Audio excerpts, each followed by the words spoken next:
this is, Jesus fucking Christ, our 5th podcast. Mm-hmm. We're going, Yay! we're going into that whole video format, yippee. So, as I said to the people that were here in the beginning, I'll go over it again just for shits and giggles, even though it's been 5 minutes. But this right here, fucking alcoholic Razor fanboy, is Brandon. He's Shake plays ShakeDeSnake when we do our stream and stuff. This asshole right here with the big ass beard. Yeah, that one. That beard. This is Dylan. This is Loneghost. Everybody knows who Lone is. Yeah. This asshole, who you can finally see his face beyond his cat mask, is obviously Aaron Mecha. The guy who laughs maniacally when being chased by Jared with a grab knife. Such a bad prop. But this is the 5th podcast, so we're going to dive right into it, have a little bit of fun. I'm sorry if I don't have the person who's talking up on camera at the time. I can't be on the auto cycle for the camera, which means I have to actually click on myself, so I'm just going to try and do everything manually. I'm sure I'll miss a couple of things, but for the most part I'm going to try and keep it as good as I can. There's got to be better apps for this. We'll figure those out later. If somebody knows about them or anything, please tell us. We don't have a bloody clue. We're learning this. This is our first attempt. I'm literally capturing the entire bloody window because I don't know what the hell I'm doing right now.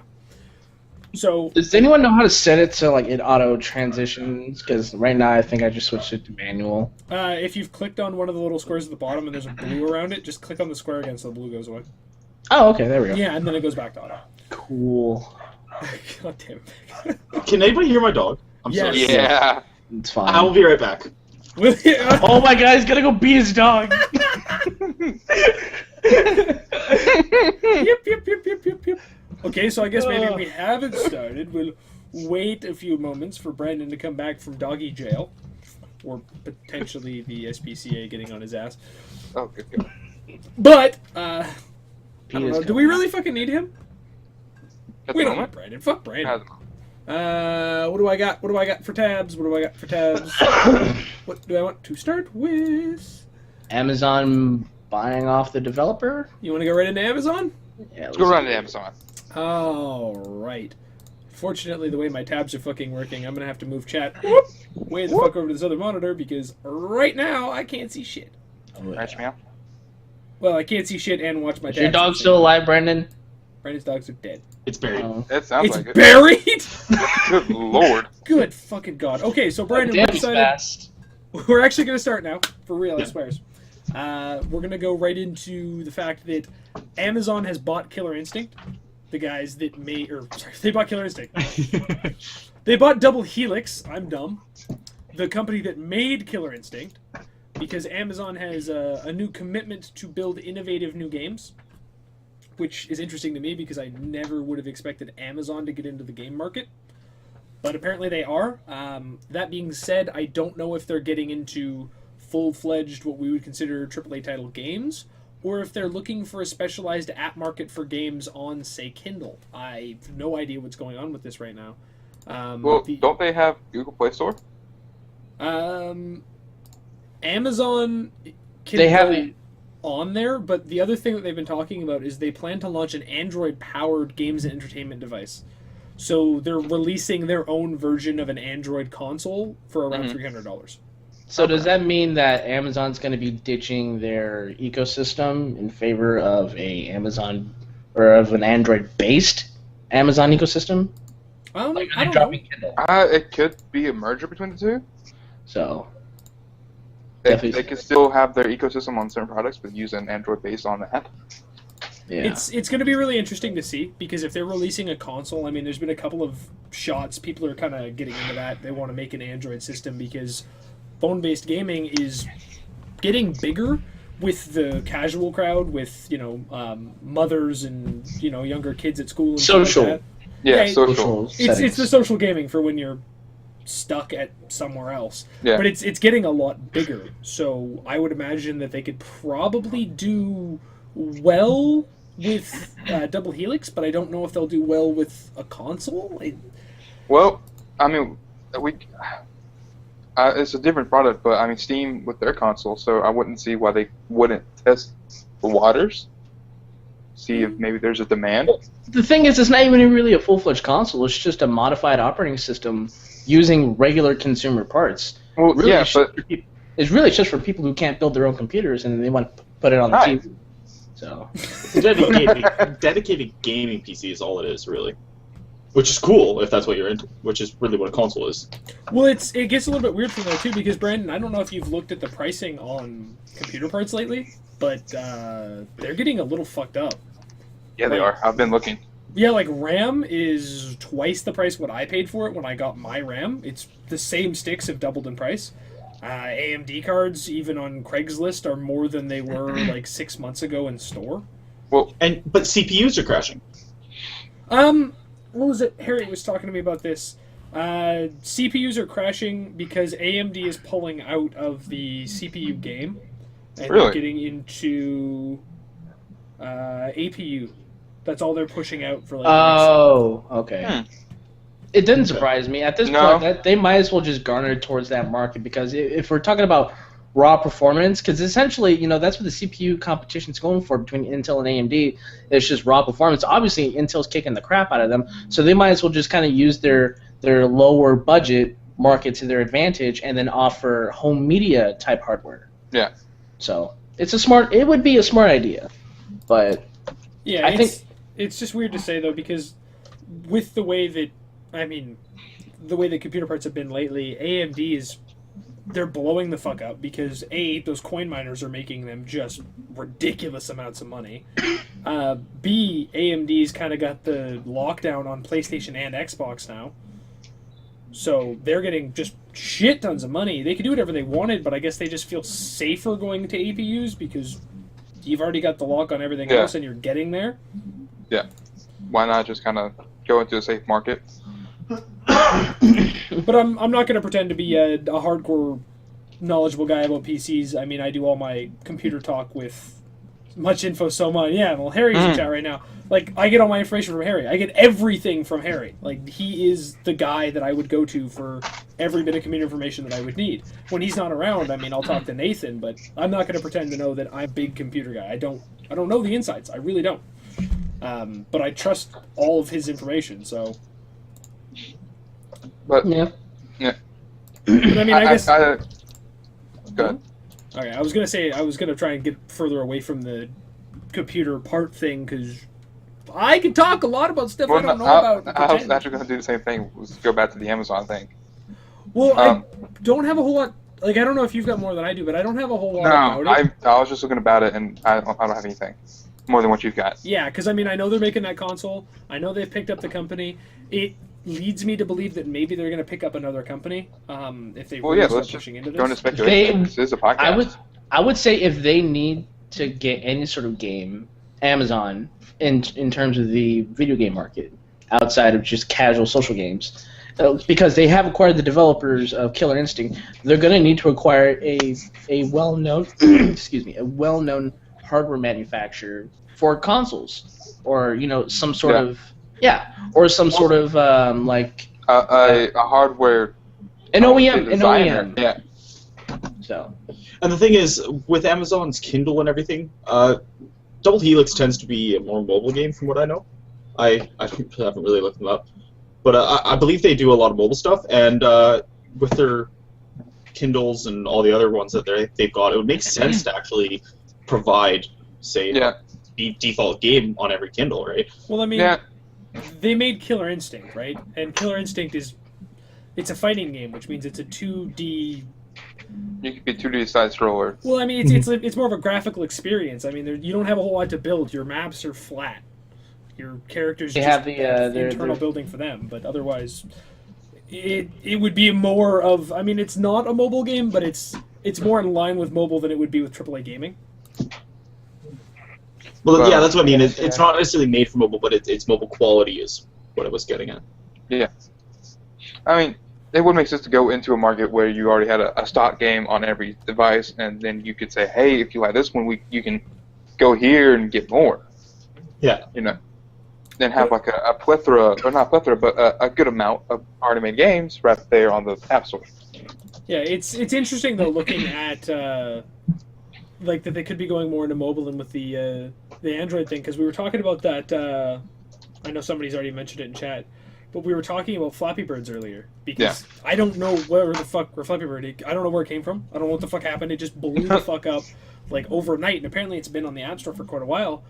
But I was reading today, the creator has posted that in 22 hours he's going to be removing it. He can't take it anymore.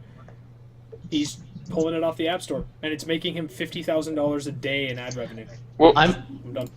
I'm very curious as to what is making him like irritated that he wants to pull it out of the market. I don't know. I mean, there's a lot of frustration behind the game because it's. I mean, there's very few people. I mean, vines and videos and all that have been made of people actually frustrated and breaking their device. Well, I mean, here's the other thing. That's... And I was talking to Brandon about this. Well, I was talking to all of you, but I was aiming it at Brandon because it's his industry. I feel that he's a entry-level developer. This is probably the first game he made. It looks very, very simple. It's been up for a little while, like before it blew up. So I'd imagine that he threw that up there in the App Store. It was this big thing where, hey, you know, whatever, it didn't really do well, but hey, I made a game. Yay, I can show my friends that I made a game. And then it blew up. What? Hey, oh, there goes. Your camera just went away. Flacked up a little bit. For you. That's all you do. Yeah, like I'm watching it. Oh, okay, my bad. But, no, like, I'd imagine that it blew up, and when you get big, and we've talked about this previously about Twitch, is people are going to send you hate mail. They're going to tell you, you think this is fucking dumb, this is shit, and, you know, fuck that, I think it's terrible, especially if it's driving people nuts and they're breaking their devices. He's making a lot of money, but I'd imagine he doesn't have the patience and the mental experience of dealing with this kind of thing that he can just be like, you know, whatever, screw you guys. Yeah. I'm doing my own thing. I'm working on this. I'm having fun. To him, he got hate, and it made him hate the game. It made him hate everything he's done. And he said that he's going to make more games, but I'd imagine that it was just too much pressure.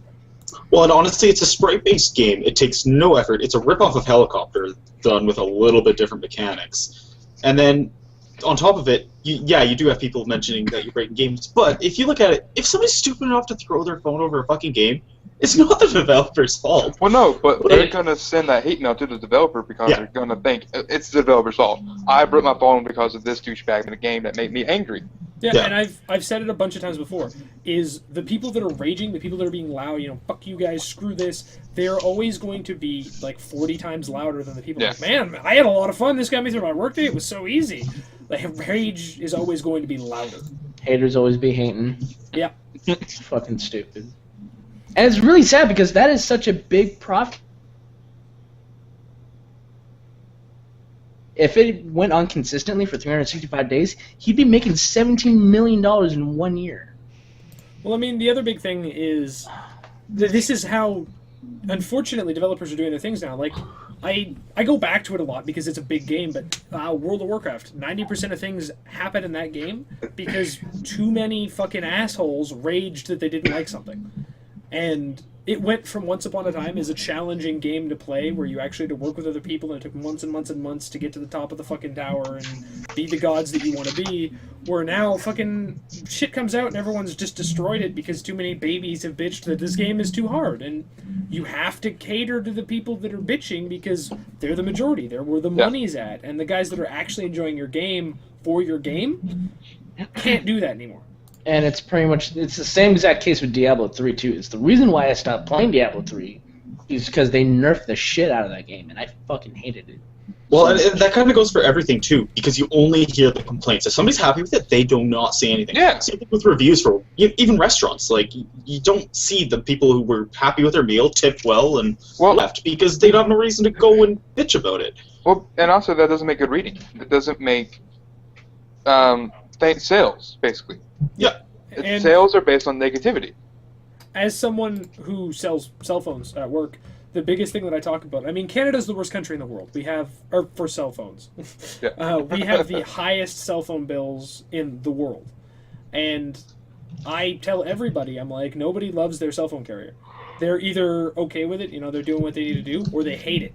There's no middle ground of, yeah, my carrier's good, like, I'm enjoying it. That's not there. It's just, yeah, like, they haven't fucked me lately.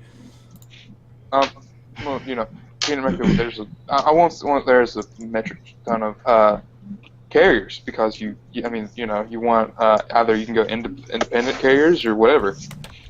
I'm with AT&T, and Actually, at the Apple Store today, they had a couple in there that had unlimited data.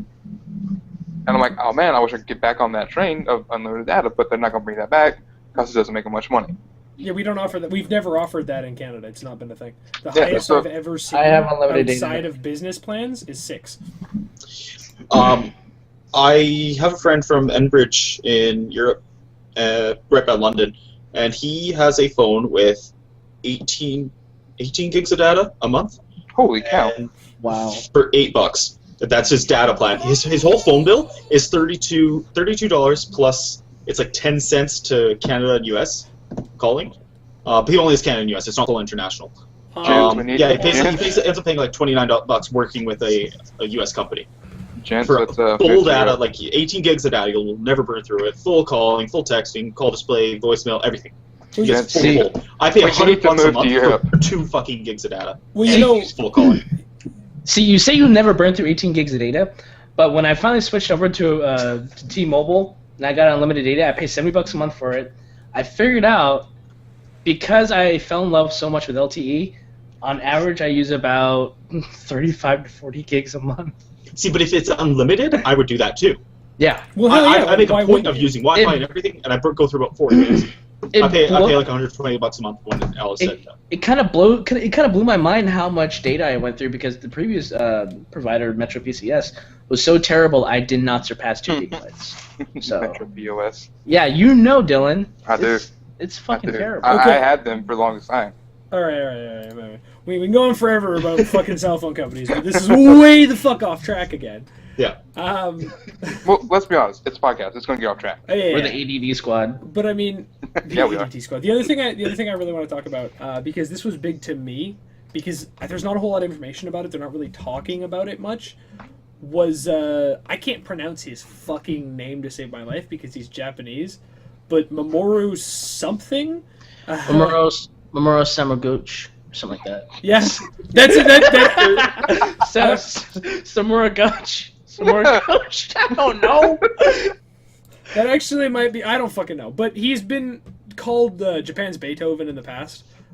He went deaf at age 35. And he's been doing all the music for Resident Evil for a long time. He's been their fucking lead director of music since 1998, I think. Yeah. And he did Onimusha in 2001.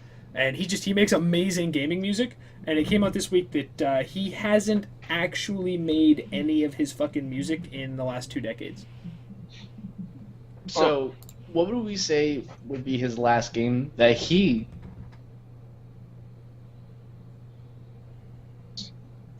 And this is what, Metal Gear? What? Resident Evil. What are we talking Resident Evil, I'm sorry. Resident Evil 2? Resident Evil Yeah. 2? Yeah? Yeah, so... Older than me, so yeah. But I mean, I don't know.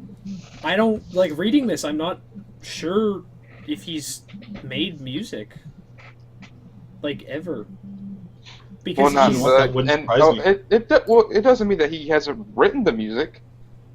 well, Has it said that? well, I think that he's making it. He's just not writing it. I think is what it is. But basically, he was hailed because he made this touching work. I haven't heard it. It's called the Symphony No. 1 of Hiroshima, and it was a tribute to the people killed in the atomic bombing. And he didn't make that. He didn't make any of the music for these games. But they can't tell us who made it. They can't come forward, apparently, for personal reasons. But they can't tell us what those personal reasons are, who this person is, or what's going on. All we can say is they've earned commission from him, and that they cannot come forward, and he doesn't know what to do with himself personally now that this has come out. Because, like I was saying before, Japan's a very honor-oriented country. It's kind of their big thing, and he's dishonored the shit out of himself, even though it looks to me like he's done it to help and protect somebody else. Well, and it's like using an alias. Well, look at North American music. I mean, nobody writes their own music anymore. Are you kidding me? Yeah. I personally don't think it's very shameful. Now, the fact that if he feels he lied about it, I could understand that. But if he was just using kind of himself as an alias or whatever, no big deal, right? I mean, nobody knows about what Deadmau5 does. Well, I mean, it really sucks when you find out that he is the front man, right? It's not like they come out and you find out who this other guy is, and he's just like, oh yeah, like I'm or girl. That could be a big thing too for Japanese culture. Yeah. It could be a woman somewhere, and it could be that maybe she's sitting there making this music, and they're good friends, and she won't be as big as she would have been, regardless of how good the music is, just entirely because of who she is, or maybe she's got a disability. Like, you don't know, and for a long time, especially over the past 20 years, I mean, anything could have happened. Like, culture has changed a lot in 20 years. And if you've been making somebody else's music for 10 years, and now culture is more accepting of you, and you come forward and you're like, yeah, like, okay, here, I'm doing this thing now, and everyone's like, yeah, what have you done before? Well, I did all these. Well, you can't do that, because you're going to destroy this other person. So it could just be that they had to work together out of circumstance, especially because he's deaf. Like, well, I mean, they haven't given the full story, so I thought there's more to the story than there. That even well, not even him. The company is split now. Yeah, like we know nothing. Yeah.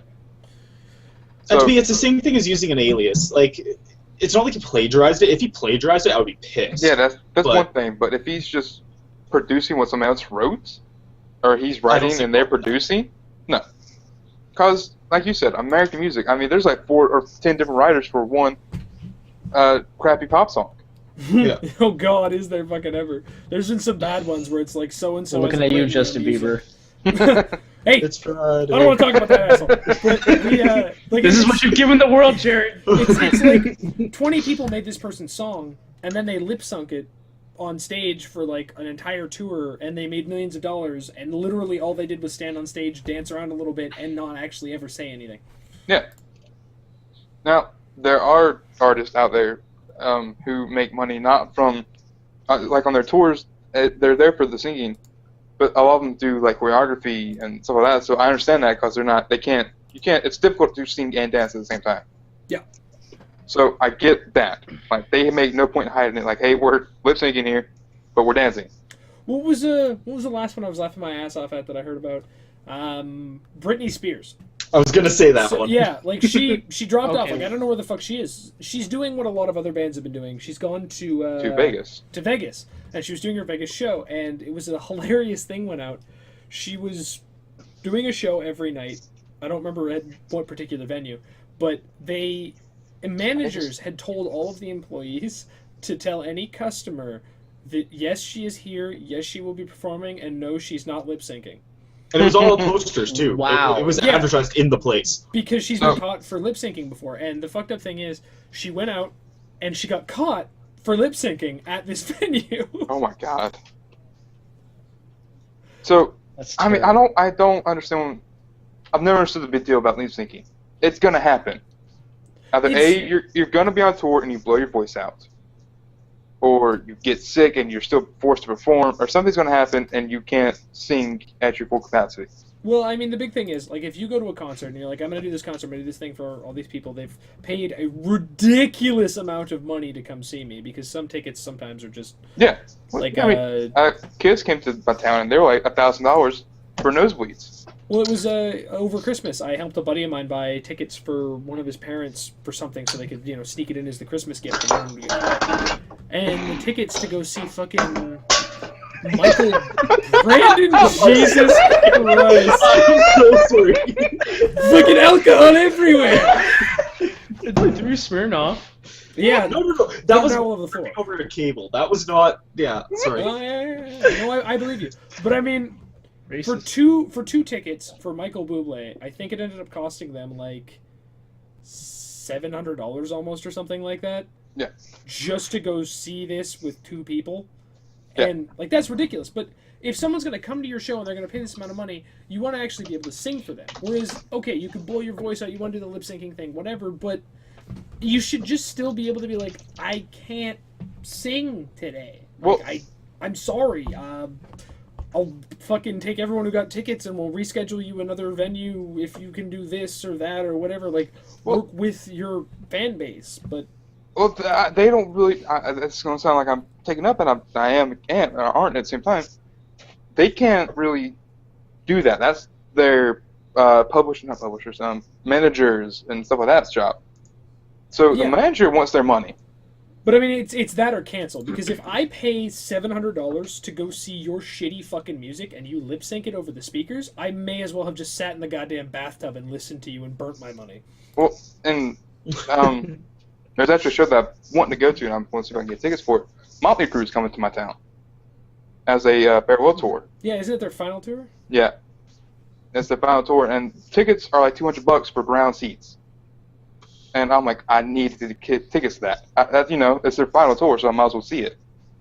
And they're like, oh, don't see them. They lip sync, blah blah blah. I'm like, okay, that's still an experience to see. You know what I mean? Yeah. So, I mean, you're just paying. I don't know. I guess it really depends on the situation. It seems like you know, with Motley Crue, you know, it's their farewell tour. You know, you want to see them for the last time. You know they're going to give one hell of a show. It's going to be awesome. Yeah. With Britney Spears, it seems like she's trying to make several comebacks, and it's all If she can't, failed. She just can't. Failed so hard. I mean, her sister, her career just went down the shitter. She might as well just kind of accept the fact that she can't come back. So. You make it sound like she's dead, like someone's taken her and thrown her in a she dumpster can't. somewhere behind a Walmart. You're never coming back, bitch! Nobody wants to hear from you! The fact is, she's irrelevant. She is. Well, there's a lot of artists that are irrelevant are still. Almost all of them are. Yeah.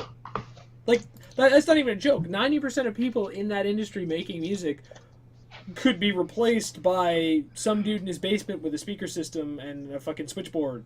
That's Deadmau5? That's it now. Yeah, like that's it. That's it. A DJ could fully replace most artists now. We just go because we know them. They got lucky. But well, and you see all these solo artists that blow everybody else out of the water. Like, there's one in Vancouver. He's playing every single club. Like, he plays like 4 shows a week. He's amazing, but he's only got like 2,000 people on his Facebook, and like, he's not some big. Musicians out there. Oh no, he's doing well for himself, but I mean, like, he blows every solo artist I know out of the water. Well, and that's the thing. Like, the people that have talent and are working the scene that try to get out there aren't going to make it. Well, you have to have networking. That's a big thing in any industry, and if you lack that, you're done. Like, yeah. What's that guy saying, chat? Don't mute me, you fucking piece of shit program. Hey, you've used the fucking keyboard. You've been muted. Your best girlfriend, the nicest girl you ever made. Go. No, don't worry about that. So, fuck is he on about? You've got a fucking. Come on, guys. It's fucking fuck kill Mary. Have you never played this game before? Fucking never been to a high school show. No. So. Speaking of horrendously bad things like the music industry in America. Yeah. I know you've all seen it. Hey. You've given production to one of those terrible, terrible things. Yes. What, me? Yeah, well, your country. My country. Oh yeah, blame me for Justin Bieber. And I will. Forget about all the other amazing artists we've given you. I will blame country for Justin Bieber. You fucker. Anyway, speaking of horrendously bad things, you shithead. We've seen the trailer for Sonic Boom. Oh god, no. Yep. Okay, so I'm confused. Is this a game or is this a fucking show? It's a movie. It's both. They're making a game, and it looks like it's going to be... I don't want to say bad. It looks fucking hilariously bad, but it also kind of has a look to it like it'll be a 4-player co-op adventure because Nintendo still does those, and that could make it cool, but the trailer was shitty. Oh my god, shitty. I think, dude, I think if it's not going to stay true to the source material, it's going to be shitty. Especially since it's going to... You said it's being produced by Nintendo, right? Yeah, no, well, I mean, Nintendo and Sega work hand in hand all the time. It's coming out on Wii U and 3DS. But, I mean, the thing is, if you take a look at the character models, they've got... And I got most of this from fucking Little Karibo from Yu-Gi-Oh! Abridged. I was watching his Twitter spree about how bad this looks. And Knuckles is covered in bandages.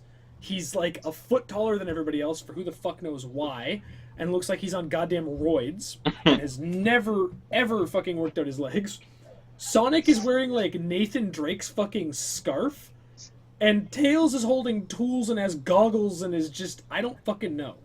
I think they're going Christopher Nolan on this. Just rebooting it with a more darker tone. That's what we need besides Sonic 06 and Sonic Black Knight or whatever the fuck it's called. Well, the other fucked up thing, right, is we've got the Sonic reboot coming out to try and make Sonic relevant again. I guess it's probably part of Nintendo's process to try and save their own asses.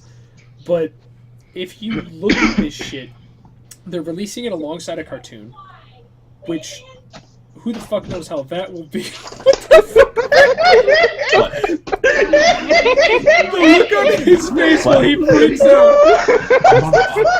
Fuck! Oh shit! Oh. I'm not looking at porn, Mom. No, I used my other one. I just put that in there this morning. Fuck off. I swear, Mom, I'm not looking at porn. It's not porn, Mom. Oh, hey, Brandon. Brandon. Oh my god. That was just too good. Buddy, old pal. Brandon, you didn't get muted at all, and I just turned the camera straight on you. Oh no! Oh no! I'm sure he'll be back in a second. That's He'll be hilarious. Oh my god, this is so bad! Oh, that was a pleasant intrusion into the podcast. Oh my god. God. God damn it. Okay, so besides him turning himself off, oh my god. So, Aaron, you've seen the trailer now, right? You've Yes. sat through it before the cast. So, what I don't understand, and tell me if I'm wrong, but the entire pace of the fucking trailer is loaded with fucking Skrillex and just going fucking fast and lots of motion and running around, and then at the very end they did that same bullshit that everyone else has fucking been doing lately, where they slow it down, some big creature beast comes out of the ground and hits the camera. Yeah. Did that not just completely break the tone for you? I hated the tone. So not only does the question answer itself, but I just hate it. I did not like the presentation of the trailer. I didn't. The fact that they showed a lot of, I don't know, like contemporary trendy shit that seemed like it tried to appeal to as many markets as possible. I thought it was bad, personally. And yet you're reaffirming the instance that you are a hipster. God fucking damn it, Dylan! God fucking damn it! Is that a tiny towel? Yeah. I think it's his blankie. Where did the tea towel come from? What is that your rage towel? My bib. That's your rage bib? Let me see this. That's your rage bib. Put on my bib. There's gonna be a mess. We're gonna sop up the blood when I murder you. Swear to God, one day, Jared. One day. Don't look at me. You're the one playing with the fucking bib. No, but I get what you're saying. They went. It looked like they were trying to appeal at first to a younger audience. The trailer came in and looked a lot like the old like Jack and Daxter trailers or the new Knack trailer, where it's kind of, oh my god, this is an adventure. This is amazing. Look at all these cool new things. They flashed the characters like, hey, oh my god, it's fucking Sonic. Everybody who loves Sonic, get excited. And then they went into like fucking Skrillex and hardcore like fucking clubby shit to try and, I don't know, let's get appealing to those guys. And then they went into like that fucking shit I was talking about at the end, where they've got the fucking creature beast, like they're going into fucking, I don't know, what was doing that Halo and shit? Like they were trying to get the FPS crowd to be interested. It's all epic and let's go play that. You mean like the whole cinematic thing going on where you just have the giant monster like and then smash the camera? I don't know. Yeah, it's like they froze everything just to throw this in at the end. For I don't know what their fucking art director thought. I don't understand it. I don't know. Dumb. I ain't gonna play it. I hate chat now. Yeah, you do. You hate chat? Aw. God damn it. Poor Aaron. I don't know. We've talked a lot about Nintendo over the last few weeks, though. I mean, they're struggling to remake a massive multi-million-dollar deficit from being dumb. And there's been a lot of... What's up? No, I was going to say, we've said this so many times, it's the company we grew up with, so... Yeah, I mean, if they spun some of those games towards an adult audience, I would play the ever-loving shit out of it. But it looks to me like they're still just trying to come back from this huge deficit they've dug themselves into, and I mean... Sonic has been one of their big titles for a long time, and there hasn't been a good Sonic game in like 10 fucking years, so... Maybe. Yeah. I don't know, maybe they could pull a 180 out of nowhere right before release or something, and we never knew about it, so it could be spectacular, I don't know. But I don't know, I'd like to see it be amazing, I'd like to see it just be like the greatest multiplayer experience, like I'd love to see it rival Mario's ability to do co-op, I'd love to see that come out, but... I would love to see an old school Sonic co-op game, like where you could play as Tails, Sonic, and Knuckles, like side-scroller. This game looks like it's going to be good co-op, but I have a funny feeling that the campaign itself is just going to suck. Well, I mean, that's what Nintendo's known for. Like when we talk about the three consoles, when I break them down into their core elements, to me, Xbox is about shooters. You got all your FPS, you got the Call of Duty, Battlefield fanboys. You break down PlayStation, there are a lot of RPGs. You got a shit ton of JRPGs, you got a shit ton of now North American RPGs. If you take a look at Nintendo, to me, they have and will always be the party system. You got a couple of buddies over, you're like, fuck it, let's have a couple of drinks, let's play Smash Bros, let's play multiplayer Mario, let's fucking sit down and break out like the old school games, like the fucking Banjo-Kazooie shooter fucking arena, or like Donkey Kong 64 and just fuck around for a while. Maybe I'm weird, but that's what I do. No. I would love to do that. Yeah, a buddy of mine's actually got the Wii U and the Wii, and we mess around in that, and he's got a GameCube we'll boot up from time to time. It's just they're just fun party systems. Yeah, and I mean, I love that, and it almost feels weird when I tell people like, yo, come over to my place, we're gonna play some games, and they're like, oh, like, what are we gonna do? It's, well, we're gonna get fucking Mario Party from the fucking video store, and we're gonna get a bunch of drinks, and we're gonna get drunk and play Mario Party until somebody loses a tooth. And that's a thing when we're really playing a game that was, I don't want to say designed for kids, but it's a very kid style, because that's where Nintendo likes to keep Mario, and I still want to play the shit out of these fucking games. We need a gritty Mario. Make this a thing now. Well, there was those fucking trailers that came out a little while ago. I don't remember who the fucking producer was, but it was someone who was well known, and there were 4 trailers that came out. One was Mario, Luigi, Toad, and Peach, and they were a gritty style. It was like Mario's fat fucking old man who's trying to get his life on track. His younger brother Luigi's fucking making drugs, which turns out to be fire flowers. Toad's like some crazy assassin, and Peach has been kidnapped. And it's just gritty, like fucking... Oh my god, that sounds fantastic. So does she become a sex slave if we're going to go down the gritty path? It pretty much implied that. No, I'm not even lying. If you've seen the trailer, it starts to look like it could go that way. It's a little disturbing. Yes, please. But, it's a fan-made kind of joke one. It's not serious. But on a serious note, I think that they should leave Mario as a kind of kids thing. No. That you know what? As much as I would like to see it otherwise, I like the fact that all Mario games are safe for kids and everything, like, because that's what it was for me. And when I have kids, I can recommend, like, I kind of know that it's safe for them, right? You know, I agree with you on the Mario thing. Like I've said before, the only series I think that they could probably take adult, just fucking run with it. Zelda. Was Zelda for sure, because it's done some adult themes before. Although they've been undertones, but they've been there, like the entirety of Majora's Mask, Twilight Princess. But, I mean, I'd like to actually see, like I talked about before, you know, actual adult themes. I want to see blood, gore, like, you don't even know who the fuck's going to survive the story. No, a Game of Thrones as a game. Well, yeah, in Zelda, and I'd love to see it. I'd love to see it in Samus, too. Like, those game, are the games Mega that Man. get away with that. Mega Man would be nice, too. I would love to see an adult version of Mega Man, because every fucking time they re-release this thing as a cartoon, it's some bullshit friendship story. Yeah. Fucking, oh my god, only if we work together can we possibly save the world from the evil what-the-fuck-ever beast. And they're fucking computer programs, so that just gets even weirder. Yeah, it does. But and honestly, the only thing they can't touch is Mario, in my opinion. That said, if that's what they have to do to save the company, that's what they'll do. Well, I mean, I wouldn't like to see Sonic go that way either. I mean, I like kind of what I'm seeing in the new one as far as a slightly more adult style, but I wouldn't like to see Sonic go like full-fledged adult world.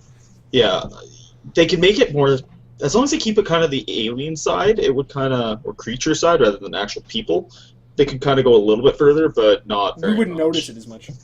Yeah, well, that's what I mean. Like, as long as they don't make it kind of real world sort of thing.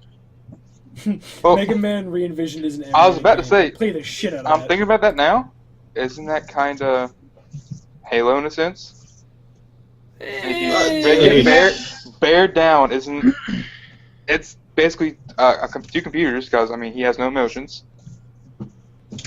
So just think about that one for a minute. What was that look you gave to the camera? Like, I gave a look. it's a motionless robot creature. I would disagree, because you can compare games in any way you want to make them kind of sound similar. Yeah, I mean, Mega Man my is personal about a opinion. computer program that is supposed to stop the fucking Mavericks. I mean, well, depending on the universe you're in, he's a computer program or he's an actual fucking robot. It depends on which version of Mega Man we're fucking looking at.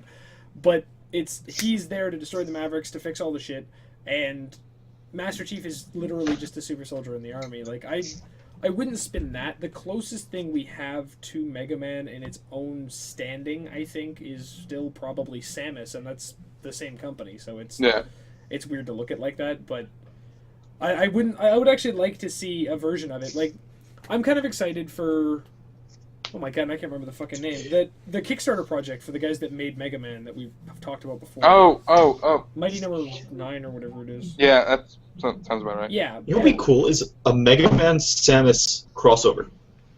You know what I've fucking seen though, and I only see this out of Japan more, like the obscure Japan fucking things, is there are games that come out all the fucking time for like DS and Nintendo that I didn't know about. My manager plays them, and I got one when I bought his old DS off of him.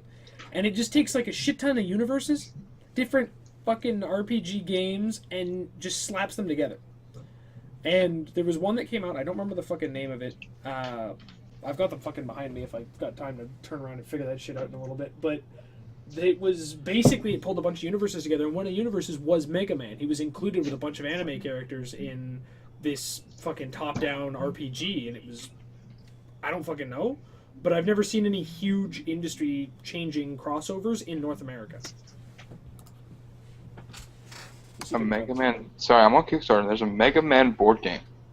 That A Mega Man board game? Yeah.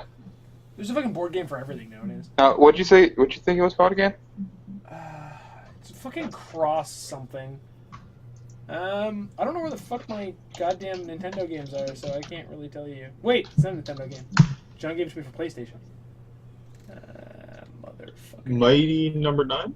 That might be it. I'll see it. What Mighty Number 9 is the Kickstarter. Oh, yeah. But the game I'm talking about, I don't think this is the Mega Man one. Let me just take a look at it. Cross X Edge is one of the ones I'm holding. I got from John. And it's like all these characters on the front are from different fucking games. And they fucking end up in the same universe and go through an RPG together. Like, that's a thing now, I guess, but I only really see it in Japanese games. I don't see it in North America anymore. I think we need more crossovers. Well, Just to kind of add a little bit of variety. I think we need more reimagining. Like, we've been getting it. We've got a lot of reboots coming out, a lot of reboots coming, but I'd like to see a lot of these reboots go with that adult theme that we talk about all the damn time. But, Yeah. I mean, I could sit here and bitch about that to the end of the goddamn day, and that's not going to get it to us any goddamn quicker. No. But in relation to that, there was another thing we were looking at. There was two systems me and Aaron were talking about. One that I was looking at was called the Super Retro Trio. Yes. I don't know that these are available in Canada yet. I mean, they might be. I know they're all over the States because there's something else Harry was talking about having seen. This particular console can play Nintendo, Super Nintendo, and Genesis cartridges straight out of the box. So you can play all your old games on one console. Runs on RCA or Phono, the red and white and yellow. So you could pop it right into a card, stream that straight out. Like, it looks amazing, and it's already got an adapter for it so that you can pop it into the Super Nintendo and play your Game Boy Advance games directly off of this console as well. And Aaron was talking about a 5 version that he'd heard of too. Well, it's not necessarily a 5 console. Well, maybe it is, but I think I know what you're talking about. It's called the Retron, and basically this is their 5th iteration of the Retron. This one supports NES, Super Nintendo, Super Famicom, so it also supports Japanese games, Genesis, Mega Drive, Famicom, Game Boy, Game Boy Color, and Game Boy Advance cartridges. So, yeah, but I mean, it gives these old consoles new presence, which does a couple of things. It allows people that weren't, I don't want to say around, but gaming is obviously growing, and as more generations come and go, it grows bigger. So, I mean, when I was 5, the Super Nintendo was a big thing, and I played the shit out of it. Whereas people that are younger than me maybe started on N64, GameCube, Xbox even, and they haven't played these old games. They've heard about it, and I know a lot of people that say, "Oh yeah, like I totally played this game," but like they once. haven't. They've just heard about it. It's just to talk about it. But I mean, this gives them the chance to play those games, which gives those developers a chance to hopefully start reimagining these games if they get popular again. Well, and it's only like $70 too. It's a cheap console. Oh, compared to the fucking shit ton of money we spend nowadays on consoles. Well, and it's just as fun, in my opinion. I mean, everybody's, and especially younger crowds, will disagree with me. But I mean, for $70, you can't not lose. No, especially if, like, this is just an example. Say you've got a kid, right? And you're in, I don't know, your 30s and you used to play a shit ton of games, and your kid's just kind of getting into gaming, and maybe you're in a low-income house, but you've still got a shit ton of old, like, fucking Super Nintendo games, like I do, fucking laying around, and you just grab one of these games, and you're like, you know what? Grab this thing for $70, my kid now has, like, 50 games, he can just rock out. I used to love these games, fucking I'll play with them, whatever. And I mean, yeah, okay, he doesn't get to play Call of Duty, but chances are you've probably already got something that does that, so they've got their main title they play with their friends. Yo, if you want to fuck around on this, we can play this game, and it costs me, like, nothing, and we play all these other games, and it costs me, like, nothing. Well, Super Nintendo games are still better than COD anyway. Well, I still have this opinion where controllers have too many buttons for somebody to learn to play video games on them now. There was like 7 buttons that you use, or like less that you use on, say, my N64, which I played like hell. And I was awesome at those games. And like I had a conversation with my boss because he's got an 8-year-old kid, and he just took forever to learn on the PlayStation 4. And I do think it makes a very, very tough process, because I mean, N64 to Xbox was an easy transition to me, but that's because I knew how to use 8 buttons at once. I could multitask like that. Yeah, it wasn't anything new. Like, I remember the first time I ever played Halo, running through the fucking, like, air vents in one of the first fucking missions. If not the first mission, yeah, when you're getting attacked on the ship. And I'm running through those vents, and I remember, like, oh, fuck, I have a light. How do I turn my light on? I'm like, bam, there's my light on.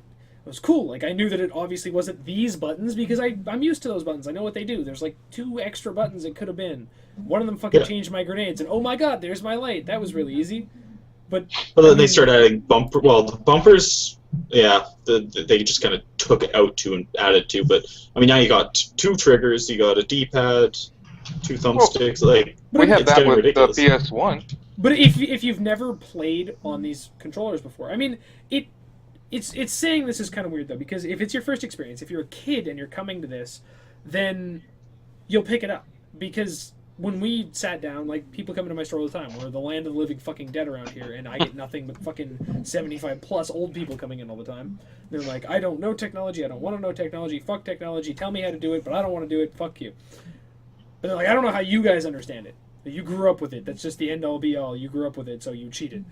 But it's because we're just used to sitting down and being like, okay, here's a keyboard, how many fucking buttons are on a keyboard, and I can now sit down at, like, a regular online game. I don't have to look at the controls. I know how it's going to play.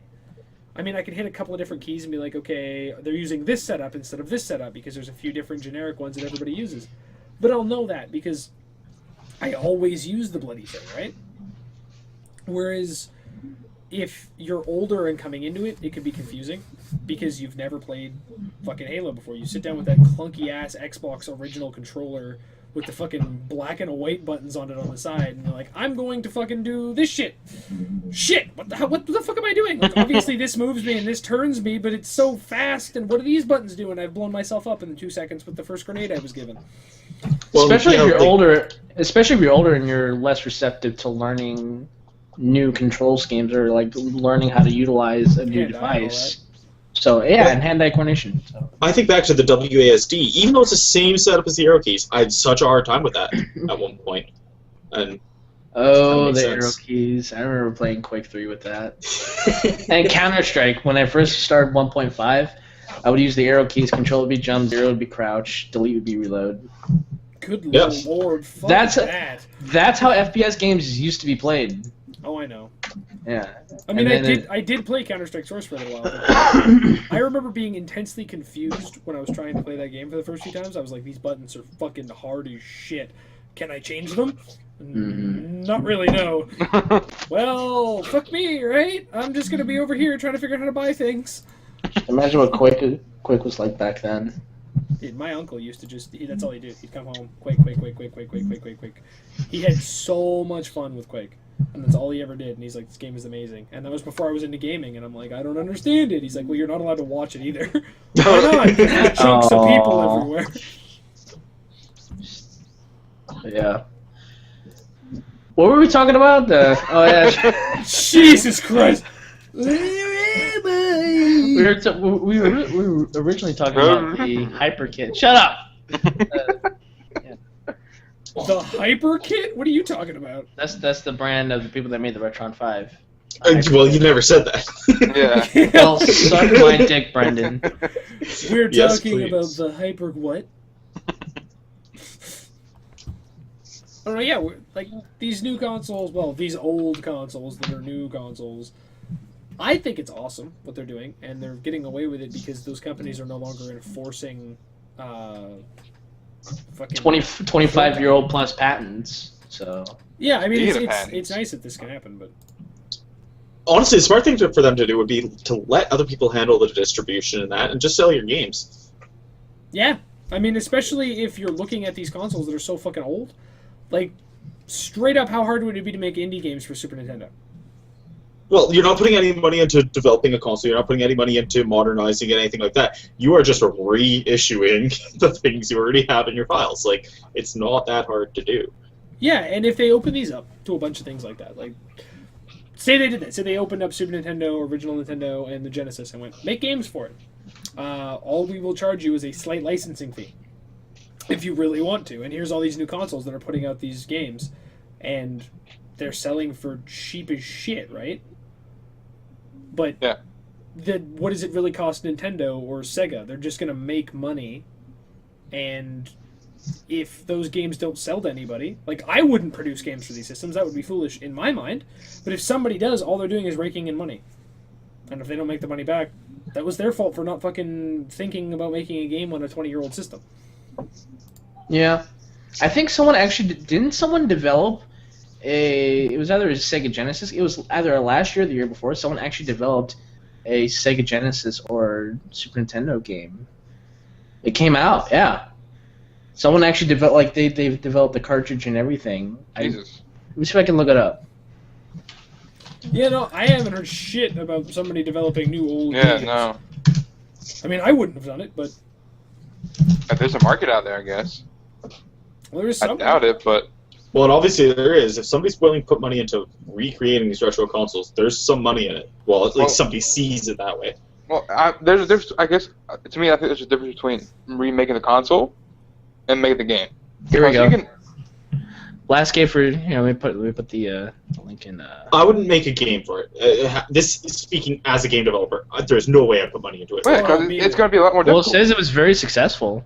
It's called Pyres. Hold on, here, I'll put that doesn't surprise me, quite honestly. Yeah. But personally, I would not put myself on the line. It's way too fucking risky. Fuck that. Okay, if you make a console or a game for new or current consoles, you'll break even. You may not make a lot, but you'll break even. And whereas if you make one for the old games, or old consoles, if nobody's buying your game, which very few people have consoles, good luck. All right, what's Aaron got over here? I can't click on this. Oh yeah, I can. I was like, it's gonna open something random. Like I don't know what monitor this is gonna come up on.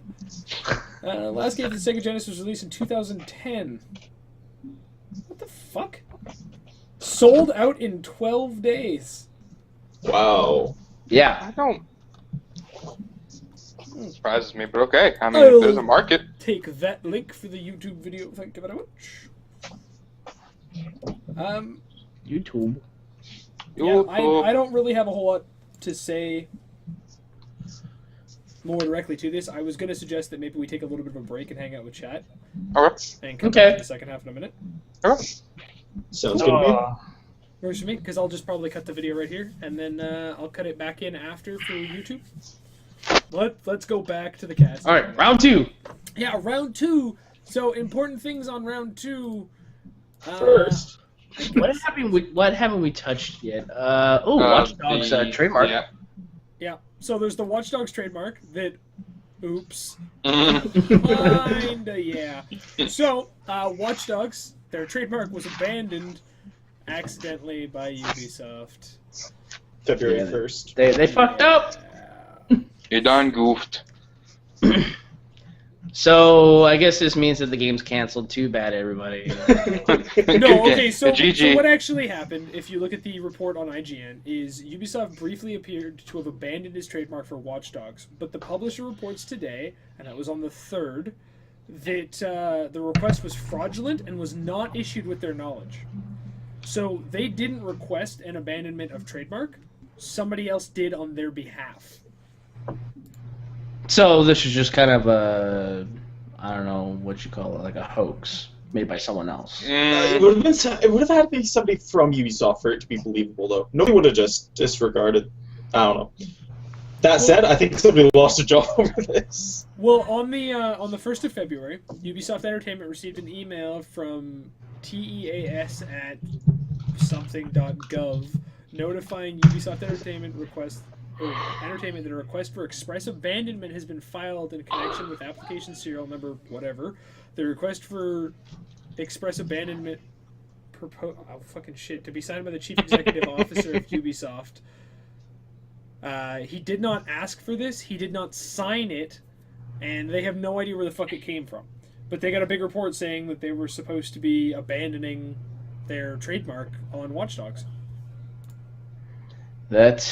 Yeah, it's definitely caused quite the stir. Yeah, and I mean, there's a little bit more that came up from from Watch Dogs that I was looking at. I've got it here on my phone. I didn't bother to open the tab.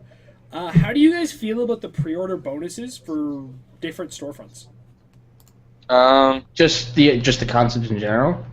Yeah, like looking at my phone here, Amazon. If you pre-order Watch Dogs from Amazon, you get the signature shot pack, exclusive single-player mission, biometric assault rifle, Black Viceroy outfit. But if you get it from Best Buy, they'll give you a breakthrough pack, which gives you a different single-player mission and a vehicle expert pack. See, I'm kind of in a gray area about this because I think shit like that should just be included in the game. But I also do understand that, retailers are just trying to get their business. So I'm back and forth about this. If they're going to do the normal Ubisoft thing like they do with Assassin's Creed, you're going to have your... Like, Assassin's Creed 4 had different things for different stores. Like, GameStop had Captain Morgan and, all his stuff. And they had the Black Island, the sales, his robes, and whatever. Walmart had something completely different. But I Best Buy. I disagree with both of you. I do not like the concept of this. If you're going to do it, it has to be one store.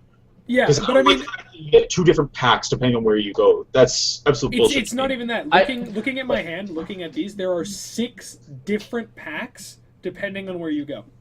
Yeah, like, don't get me wrong. Stupid. Like, don't get me wrong. I hate the idea of first aid DLC and shit like that. I hate the idea of DLC in general, which is why I typically don't buy it unless I really want to support the developer. But I think everything should just be content that should be included in the game. Unless the only way that I think that should be allowed is if you could buy the DLC that you get from buying or going to certain areas. Well, that's what I was buy going to that say. backpack for $3 or something like that. Well, that's that what I would was be going to say. You can. Ubisoft does this thing where after a month, release like all the other stuff that you didn't get. Yeah, but And that for available to purchase. I understand. Like, tell me that this isn't a crazy fucking cash grab, though. If you take a It look at is. this, there's 6 different packs. One of them isn't available in North America. The other 5 are. They're all different from one another, and it just depends on where you order it. I get that it's trying to get specific developer or specific retailers are buying this right from the developer, but then you're saying that you went ahead and you made extra content for your game. You put this out there, you released it, but you only released it to a select few people. So, either it sucks, because why put your best foot forward to make this content when fucking 30 people are going to see it? And then the other thing is, if you're going to go with all that fucking trouble, why go ahead and sell it, right? Yeah. Like, why be like, okay, you get this, you get this, you get this, you get this, and then it doesn't even matter, and in, like, a month, they're just going to sell it to you for a couple of bucks a piece, and they're going to make thousands of extra dollars on content that should have been included because it's going to be something you will blow through, i.e. Assassin's Creed 4. I did I can't remember her fucking name now, the chick from Liberation. She had an extra pack, and at fucking 9 o'clock in the morning, after I'd been out for 24 hours, I beat it in an hour after stumbling around because I barely knew where the fuck I was at that point. Like, it wasn't enough content to even worth downloading. See, and the story was completely disconnected from everything else. See, I believe that pre-order, like I mentioned earlier, I hate the idea of pre-order incentives. I get it. I still hate it. But if there's any sort of pre-order incentive that actually, changes it's a game changer, or I guess to quote like how certain people use the term, game breaking, right? Because it alters gameplay. I don't think it should be included as first day DLC. Or DLC for that matter. I personally hate any sort of DLC that actually affects the gameplay. Now, if we're talking aesthetics, like you get a big aesthetic kit that just changes the way you look, just to kind of customize it the way you want it to be. Here's a new I think it's fine. Yeah, I think it's fine, but offering day one DLC that alters gameplay is ridiculous. It's fucking stupid. I think day one DLC in general is dumb as hell, because you get day one DLC and it's like, hey, yo, it's the first day of whatever, we're gonna give you all this DLC packs that you have to pay for. Well, what the fuck? Like, I just bought your game for $60 and now you want me to spend an extra 15 just so I can go here, here, and here. Why the fuck wasn't that included with your game? Why am I paying $75 for a game instead of $60? See, I don't know where I really stand on DLC in general, though, because I would rather games be cheaper, like $20-$30 for a game, and then halfway through I'd buy a DLC. So if I like the game and I want to continue playing, I can buy the other half of the game. That said, nothing's ever going to do that. But the problem with DLC is you never really know what you're going to get. Like, they'll advertise it a certain way, and you buy it, and all of a sudden it's like, oh, that was not at all what it looked like. Yeah. So I really have not liked DLC in a while, but it's really tough to say whether you should release DLC or not. And I like the fact that 3 or 6 months after a game is released, they release a DLC. That's cool because they've used that 3 or 6 months to develop the game. Whereas if it's like first 2 weeks, fuck that. Day one DLC is dumb, but it's the same thing. Like you were talking about, if you go ahead like a couple months later and throw in a DLC pack, fine. But isn't Metal Gear Solid technically doing the opposite of that? I mean, we were talking about how the media is dumb as shit. Why is this fucking ad thing on? The media is dumb as shit. Metal Gear Solid 5 Ground Zeroes is dropping in March, and according to the media, who for the most part, as I've said before, just suck at video games, right? They go forward, they play this DLC. It takes them about 2 hours to beat the game for Metal Gear Solid. And I never knew that it was supposed to be a game. I don't think in my mind that it's a game. To me, it is a pre-DLC pack. It's a 2-hour campaign. It bridges Peace Walker and Phantom Pains together so you can kind of understand what happened. I mean, admittedly, they could have probably added it to the beginning of Phantom Pains, but the fact that they're releasing it to us now, we're getting a taste of the game, we're getting a taste of the new gameplay, the new graphics, the new style, we're getting all of this kind of put together. I like that they've done that, it is just like a pre-DLC pack, though. It's something you're buying for the game before the game, but they've kind of masked it as its own thing, and I think that's why they're getting in a lot of trouble right now from the media, because they feel that they just released a game that's so short it's not even funny. I feel like that's going to happen more and more, though. I feel like a lot of studios are going to cash grabs after they release a game if it flops. Namely, if it flops. I feel that if a game studio releases a game that does really well, they're not going to want to sell their name with shitty DLC. Whereas if they release a game that they feel is incomplete or didn't make enough money, they'll release small packs or whatever they can to kind of recoup something. Well, it's interesting. Sorry. It's interesting coming into Metal Gear Solid, right? Because as far as Metal Gear is concerned, we got Revengeance, but Revengeance wasn't really a Metal Gear game. It was an action hack and slash, and it was lots of fun. Don't get me wrong, I loved Revengeance, but the last time we actually got a Metal Gear Solid game was quite a while ago. Like 3's been out for a few years now, or I'm sorry, 4's been out for a few years now. So I kind of think they need Ground Zeroes. Because Peace Walker came out, but I didn't even know it was a thing until I did my playthrough of the Metal Gear Solid games. Like, I didn't know Peace Walker was a thing, and then I find out that it's actually a thing and integral now of the storyline. So the last game that most people, I'm assuming, if they're anything like me, really heard about was 4. And I think they need this little mini game to let people pick it up again, go, what's Metal Gear Solid? Play this, be like, holy shit, that was amazing, and build the hype for the new one, instead of just running on the premise that people kind of remember your game. Yeah.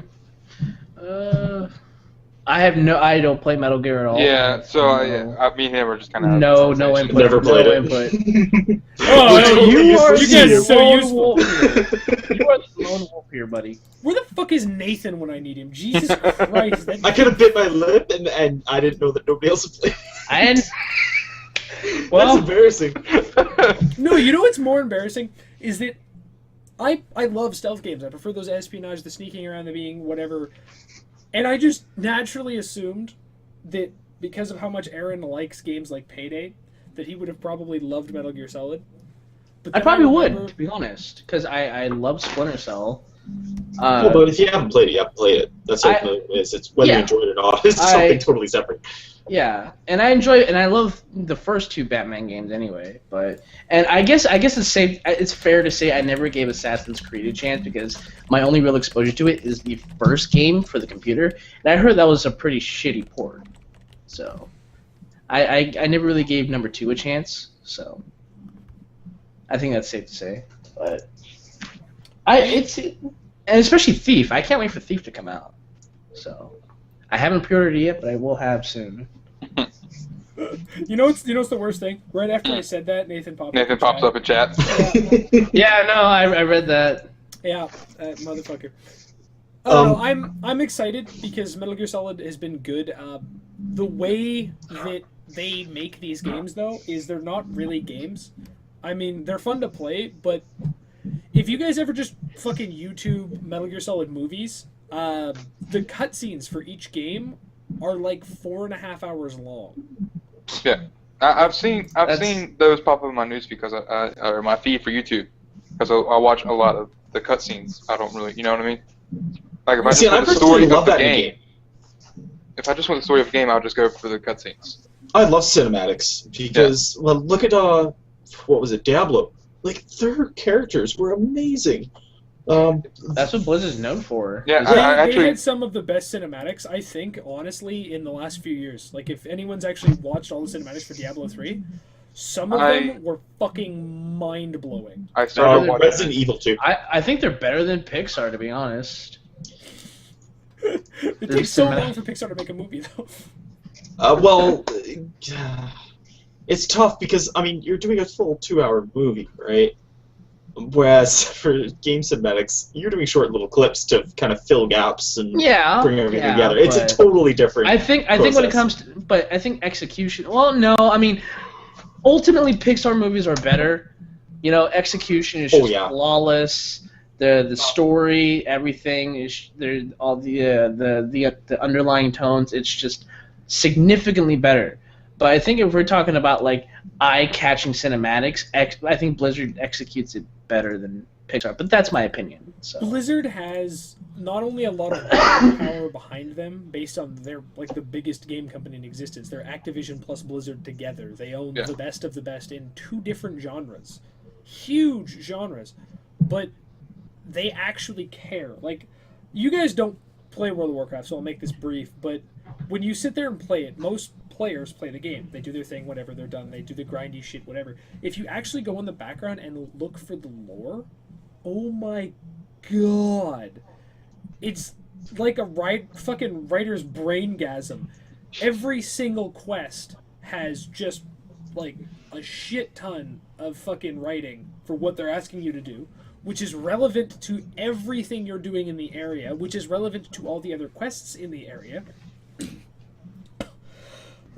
Sorry. Don't die on me, Jared. Yeah, I know, right? I started choking. But it's relevant.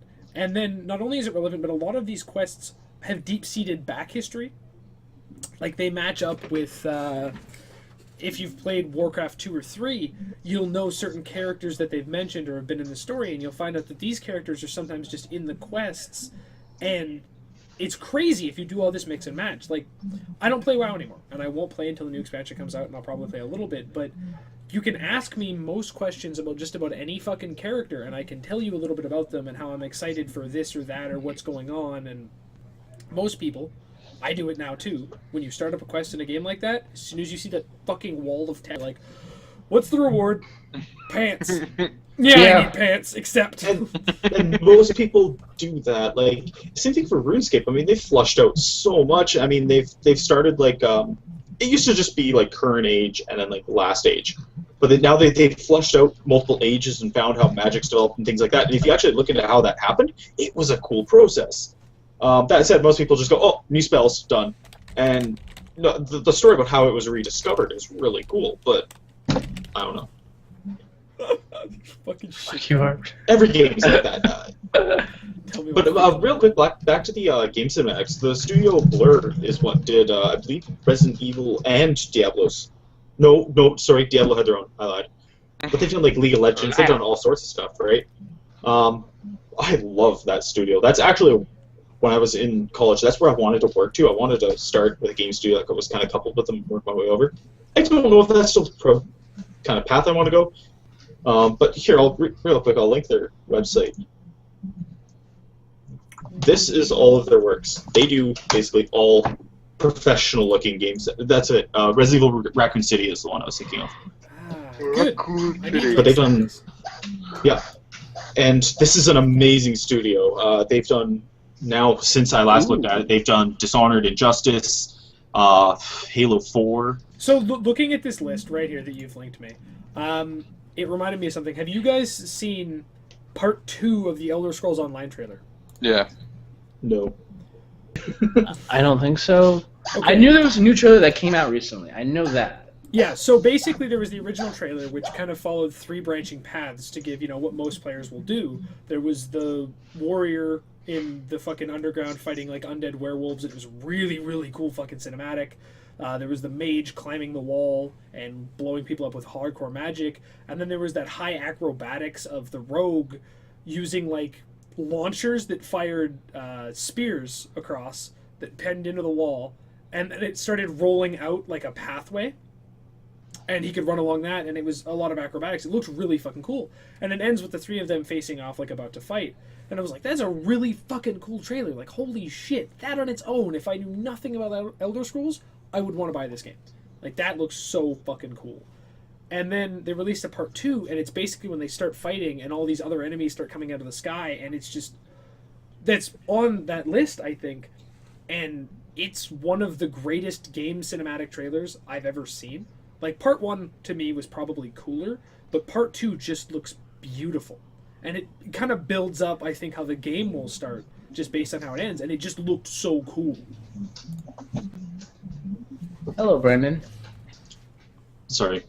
I also were making noise again. It just zoomed in on your face, like I haven't even clicked it. He was gone for like a good 30 seconds. Oh no, I know. I just kept talking when he was gone.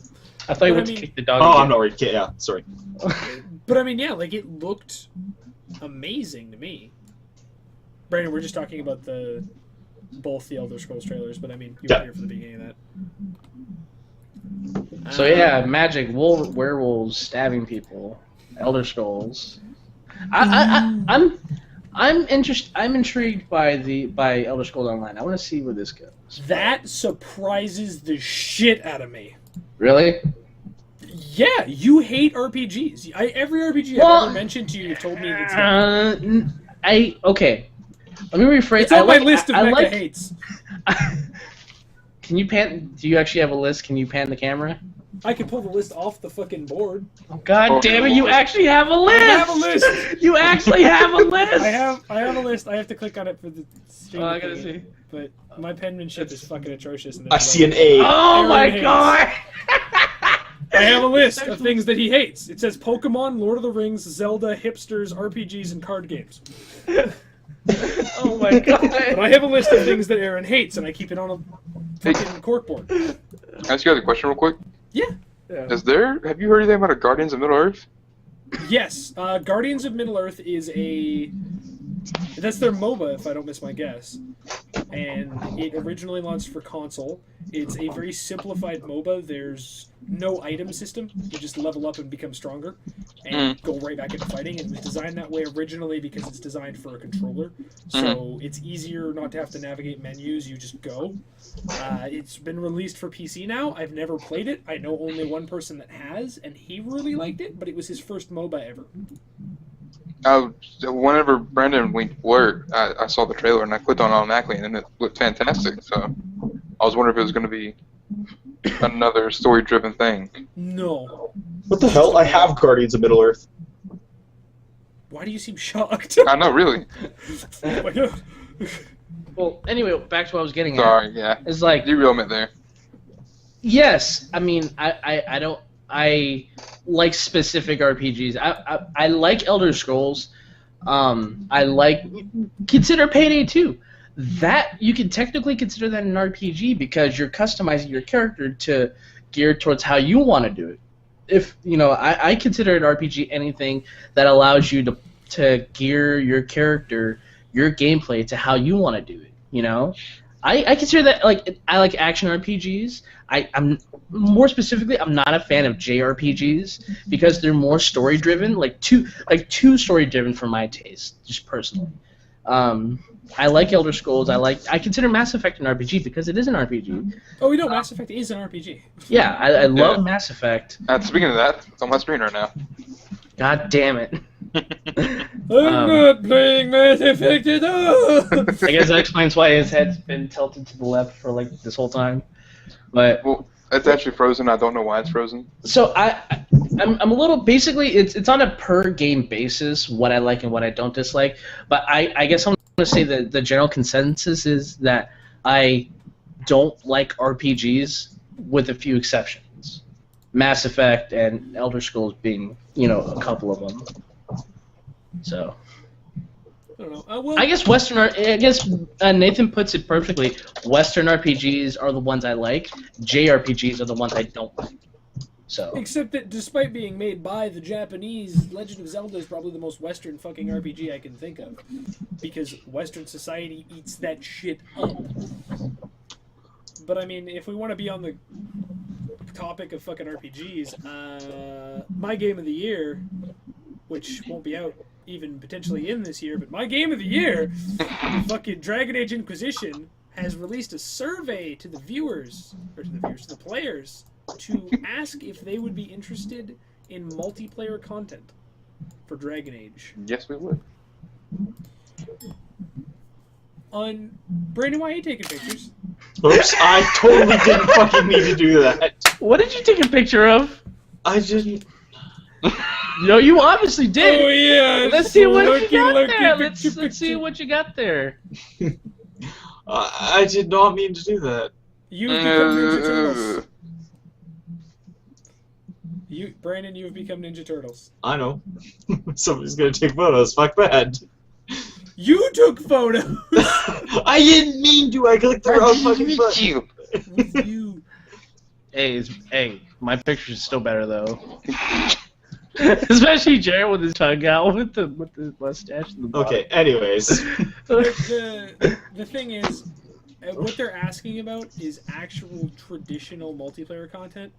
They are wondering if we want to do like what Mass Effect 3 did with multiplayer.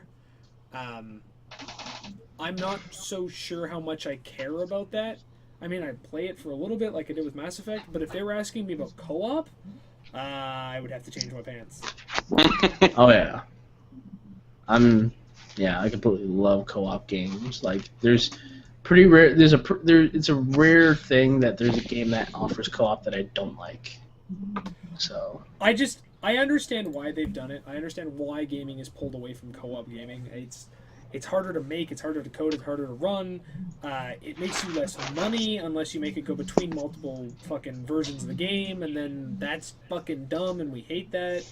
But I understand why they pulled away from it. I just really wish they didn't, because co-op is my favorite time. Like, I'll play against players all the damn time. That's all I fucking do. I play against other people. I would so much rather play with other people, and that's something that I talk about a lot when the guys come over. They're like, "Oh, we want to play board games." I'm like, I don't want to, because I'll have to play you, and I would much rather play with you. I love those Cards Against Humanity. Yeah, but we're all playing together in that. I played Risk, and by the end of it, I ended up hating the people I was with, and not just for the game. I ended up hating their fucking guts for like a week. I can't play board games against people anymore. Like Settlers Against Catan, or Settlers Against Catan. Settlers of Catan. I bought it. I played with my brother for like half an hour, and I just went, "Fuck it, I'm done."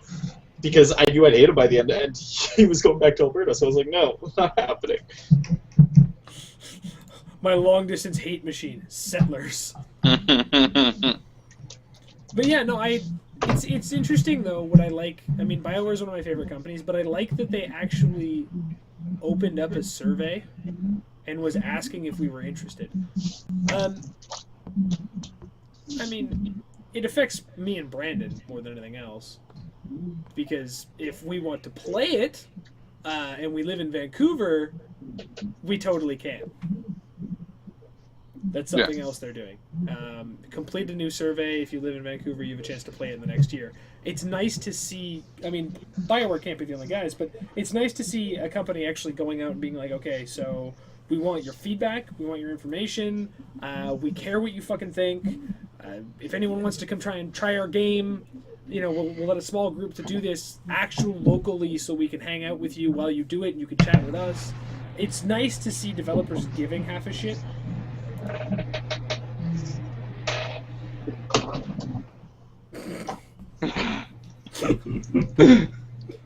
don't want to know, Brandon. I don't want to know. It's another Smirnoff. I heard weird noises, and the camera automatically switched to him, and he's leaning out of frame, and he leans back. He's just got this shit-eating grin on his face. He's like, yep. No, what about your child's babe electrocuted itself? I am not involved. What? Fucker. We're gonna have to figure out a better format for this next week, but for now, this is a thing. Oh this my! Is a clusterfuck of a thing. Constantly going between Jared and Brandon. Oh, it ain't moving for me because it's going between you and fucking Brandon.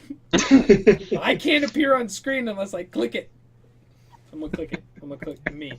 Me! Look at me! Cookie clicker. I'll cookie click you. God damn it. Anyway. Alright, let's see what we got. What do we got left? We have fucking 2 things left. That's all I've got. We have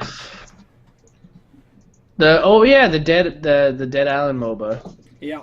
So Deep Silver, the guys that made Dead Island, I mean they made a bunch of other stuff, but they seem to love Dead Island the fucking most, seeing as it's the one they ride the hype train on, which is weird because it's their least popular game. They're releasing a MOBA. They have the dumbest tagline I've ever seen. Their website says, "What makes Epidemic different from other MOBAs?" Deep Silver has said it's a Zomba, not a MOBA. They literally want us to tag it as a zombie online multiplayer battle arena. And it's in quotes, too, according to this website. Yeah. So Well, These are all quoted for truth. It's looking like that's dumb, but they've got some really interesting things in it. It looks to me like the zombies are everybody's enemies, so your creep waves will just be everywhere. They'll be your enemy and not just, teams spawning them. It also looks like instead of 2 teams, there's going to be 3 teams. So you've got 3 teams of 4 battling it out instead of 2 teams of 5. They've also given you full player control. So this doesn't seem much like a MOBA. I mean, it is a battle arena game, but you're looking at moving with WASD, and you actually fire with your mouse. So why make it isometric? Might as well just make it like a first person. Well, Might as well be Dead Island. There you go. Well, I mean, it's got the top-down MOBA style, but at the same time, it literally is just a battle arena. Like, I understand what MOBAs came up, but when MOBAs were becoming a thing, there was another game type on Warcraft that was becoming a thing, and that was straight hero battle arenas, where you would just pick a hero, level the hero, buy items, and you could only fight each other. And that was something that I played all the damn time. And while this does have what looks like boss monsters and random creeps and shit like that, it also appears to be more of just a battle arena than anything else. And they said they have a crafting system in, but that to me just looks like purchasing items in a I was gonna say, it's gonna be like building items like every other MOBA. Yeah, I don't know. It seems to be their big thing, but it's actually not out right now, but you can opt into the beta on their website. It has an NDA, so unfortunately I can't fucking do it. But we only determined that it was out for opt-in because as we were talking about it before the stream, Salmon fucking started playing it, so That little bit. I don't think it's that hard to get into. Hey, real quick to the Flappy Bird thing. Yep. It's totally a stunt. He's saying that if he gets retweets, he will bring the game back. It just popped up on his Twitter like fucking prick. Anyways, yeah, he says 100,000 retweets. There it is. So it was just a publicity stunt. That's all it is. It's a public stunt. That's all it is. I was wondering why the fuck he would do it. There's no way you'd do it without making money. Who throws away $50,000 a day? Well, there goes my. Give me money. Fuck you guys. Like fuck, man. Why are you crying? Well, there goes my post in the chat. What? I posted a thing like an article was written that says, "Why can't we be friends?" And yeah. We can't be friends. What are you playing with? No. I was sporting it. Geeky, my doing laundry. Literally, the only thing that's messing is that little thing over there. The rest of the room's clean. Yeah. And my unmade bed. Me too. Me too. I mean, if all you live in is a green box with games on your right, Hey, that's your whole room. you leave these games out of this. Yeah, and no. Anyway, I don't know. We're off track because it's really weird to have these cameras now, guys. Just straight up, like Yeah, when we're looking, we can see ourselves, we can see each other before we're talking, and so somebody could literally fucking leave the room and we wouldn't notice. They would just be like, "Oh, we'll be right back," which has happened a lot in the other casts. But now that we can actually see ourselves and each other, we're derailing a lot, but that's kind of to be expected. We'll get better at this again now that we've moved our style again. But We just gotta find a better outlet to do it on. yeah, I only have one more piece of actual gaming news before we move on to just our regular rambling about the stream and plans and shit like that. Yay! And Yeah, rambling. my last actual piece of gaming news is that Deep Down was delayed again. It's a 4-player cooperative dungeon crawler releasing for PS4.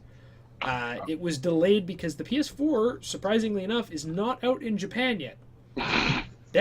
That shit drops on February 22nd in Japan, and they want to hold the game back until after it drops in Japan so that they can work on the graphics and make it look better so that nobody can say, and quoted directly from them, we don't want to risk being told this could have been done on PS3. We want to finish a game that fully uses the PS4's hardware. Fair enough. I guess that's a fair argument. Yeah, fair enough. I would agree with that. Personally, I would like to see something that's fully fleshed out. Yeah, I want to see a game. The only reason games come out too early, like the only big reason, is that the suits push it out. oh no, I don't want my money in 2 months. I want it now. Yeah, the And- publishers, yeah, they want it. It's my money. So- I need it now. Yeah. Yeah, that's exactly it. Well, you could double your money if you waited, but they don't think about that. No, you said it was be done by this date. It's done by this date. Okay, and they push it out. Whereas, I mean, Deep Down itself is looking really, really good already. For the longest time, I didn't know what the game was because there was one trailer at E3 of like people walking down these dank fucking hallways in a dungeon, and then a guy like attacked a dragon, and it just shows him get like hit by the dragon, and he pops his shield up, and you just see the fire go everywhere, and it was a cinematic trailer, so it looked amazing. That was that game? Yeah, that was Deep Down, and there was no information on it at all. It was, here's this game, it looks kind of cool, right? But I don't know, I'm not going to tell you what it's called. And I've never seen that now, actually. That you thought about the semantics. I remember seeing that. yeah, like it was really, really cool. And it's getting delayed. It's going to drop in Japan before it drops in North America, so we won't even get it for a little while anyway. But it just looks amazing. I don't know anything about it, but it's supposed to take place in 2094 in New York. But it has a medieval aesthetic, and it's a dungeon crawler. So... The sewers of New York. Dude, Yeah, I don't know how this is working. that would be awesome. The sewers of New York. Like, I could see it happening in Paris, and they do it in the, what do they call that? The catacombs. The catacombs, yeah. I could see that. That'd be pretty cool. Yeah. I mean, it all looks really, really interesting, but we don't know anything about this game because it's going to be a Japan release, right? So I don't know shit about what the fuck is going to go on with that, except that it looks really fucking cool. I'm going to love the idea of playing it. I want to get on the goddamn bandwagon for it as soon as possible, but I mean, that's why I bought the PS4. I'm waiting for RPGs. I got it so that I can play RPGs. And whereas we don't know jack shit about it, it still looks really, really pretty. Flames. Future medieval? What the hell? Yeah, no, I know. I mean, I don't, but I know. Dude, mechanical dragons. Oh, God. You seem so pleased when you said that. That'd be awesome.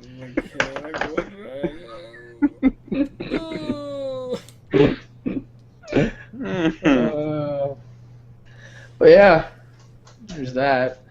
That's a thing. That's the thing. That's See, the a thing is, you can't really speculate what's happening in like 70 years. I mean, look at how far humankind has come in 70 years, right? They can do a lot in that game. Here comes Brandon with the logical train. No, but seriously, Let us like, be they unlogical could for a flush minute. out a lot. Like, if it was 20 years in the future, you kind of have to look realistically. The game's going to last like 10 years, and but I mean, 70 years, whatever. Well, the cool thing they're talking about is they want like era fucking proper gear, like 14th century, 15th century European knights and shit. They want to actually put those in as what you would be wearing, but it takes place. I don't understand how the fuck that's working yet, but it still looks really, really cool. And if you look at some of the screenshots, it is just knights.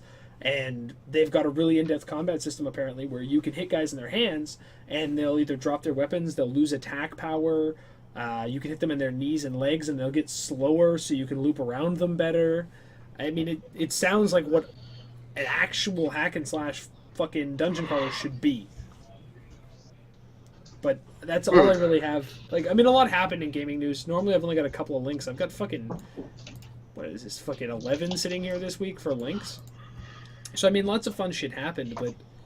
I mean, normally, near the end of our... The Order... Oh, yeah, I was going to talk about that, too. What's that? People were complaining about The Order, right? Is The the Order. game... It's The Order 1885 or something like that.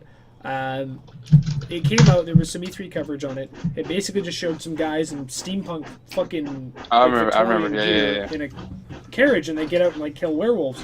And it looked really, really fucking cool. And people are now complaining that it was released that it's not going to be a multiplayer game. It's going to be a single player experience. And it's going to run at 30 FPS, which is what games have been running at for a long time. It's not That's utilizing what games the have been full running 60. at for 10 years. Yeah, but people are complaining that it's not running at a whole lot. They're complaining about, it's not been 3 hours. We didn't start till 8. And then we fucked around for 15 minutes. It's been almost 2 hours. But, yeah, they're complaining that it looked like a squad of 4, and it could have been a great co-op experience. It's going to be single player. But the designers are like, yeah, we want it to be a single player storytelling narrative. we want to build the story up. They're like, well, why aren't you running at 60? Well, we want to spend more time working on more gameplay rather than making that little bit of gameplay run faster. Yeah. Which makes perfect fucking sense to me. I don't know about you guys, but that's what I want in a goddamn game. Well, let's be honest. People that are right now playing games are impatient little, it's a proper word to say here. Motherfucking shitheads. Thank you. They want what they want, and they want it now. They didn't, Well, it's all humanity, unfortunately. Well, I don't understand why I don't understand why we can't have both. Personally, I think certain games are meant or should be played at 60 FPS because it actually could affect the gameplay. If we're talking about like action games, or something, I think playing a game at 60 FPS could make a difference. That's just how I feel. Nathan had the actual quote there in chat. We want to do one thing well instead of doing a lot of things mediocrely. Is that even a word? Yep. No, but okay. Yes. Mediocrity, I think, is a word, but that's anyway, not the proper. Not the basically, right we want to do one thing really good instead of a bunch of things like shit. Loader Beard contest. Me alone. No. Or me. Or Aaron. No. Or Lone. I mean, Wow, if Aaron. if I There had you my go. old beard, we'd be right on par. See, and it's tough though because to do something right, it takes a lot more money than to get something finished and put it out. Yeah. And that's kind of the ultimate battle: is do you kind of cut your losses on your production and try and make as much money as you can from what you have, or do you want to perfect it and try and sell more? Because you have to do one or the other. You don't perfect it and sell the same amount. Yeah. It just doesn't happen. And the thing is, every time you delay, people get more and more discouraged from buying your game. mean, that's something we've talked about in the past before, right? Is that game companies like to do that bullshit where 2 years before their fucking actual release date, they're like, hey, here's a bunch of trailers and a bunch of fucking gameplay. What do you think? And you're like, oh my god, your game looks fucking mind-blowing.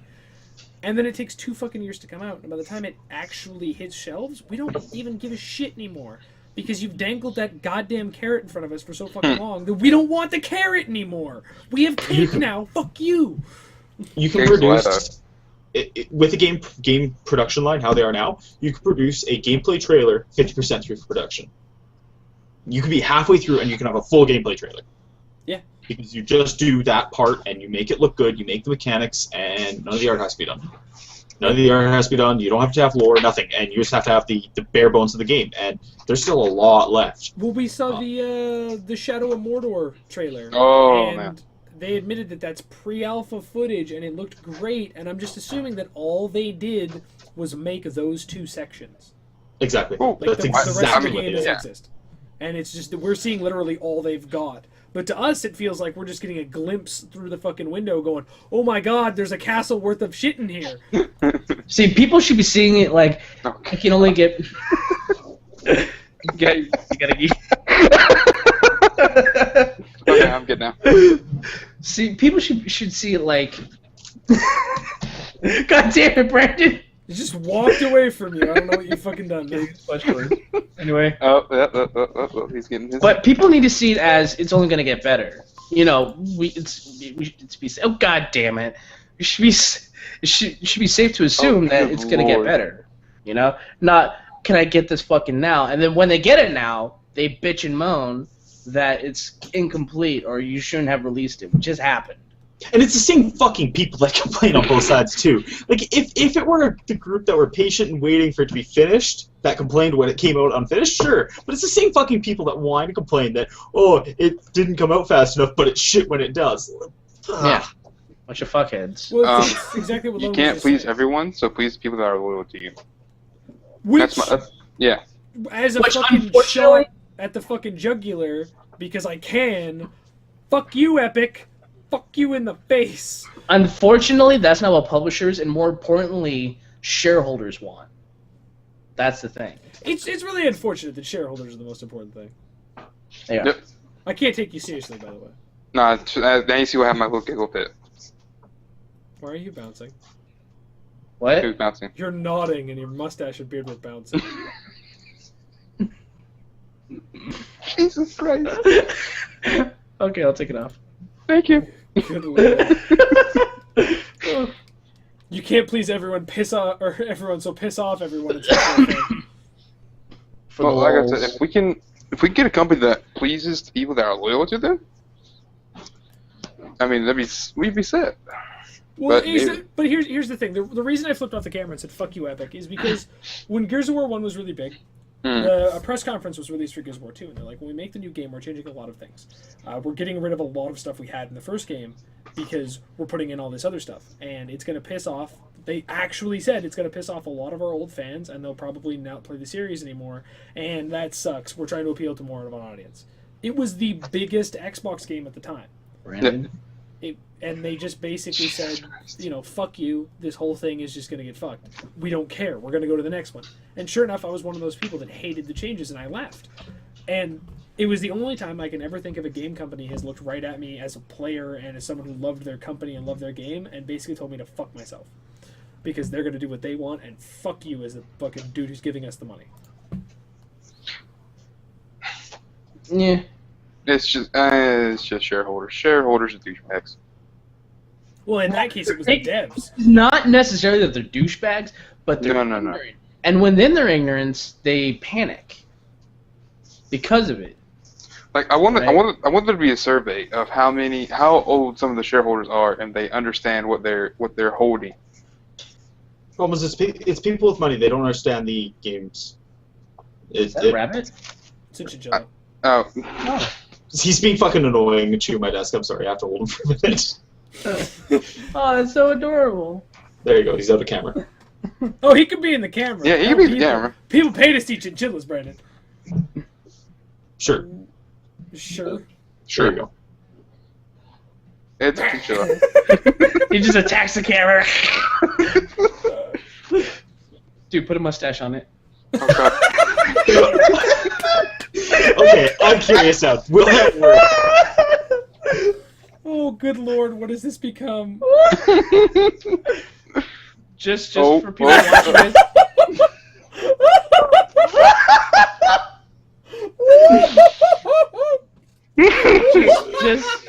just so. Wait, keep it there for 1 second. That's totally gonna be the picture for the YouTube video.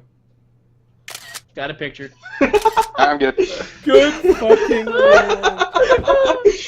Just so people watch this for future reference, this is our first time using Google Hangout. This is why we're fucking off a lot this podcast. So.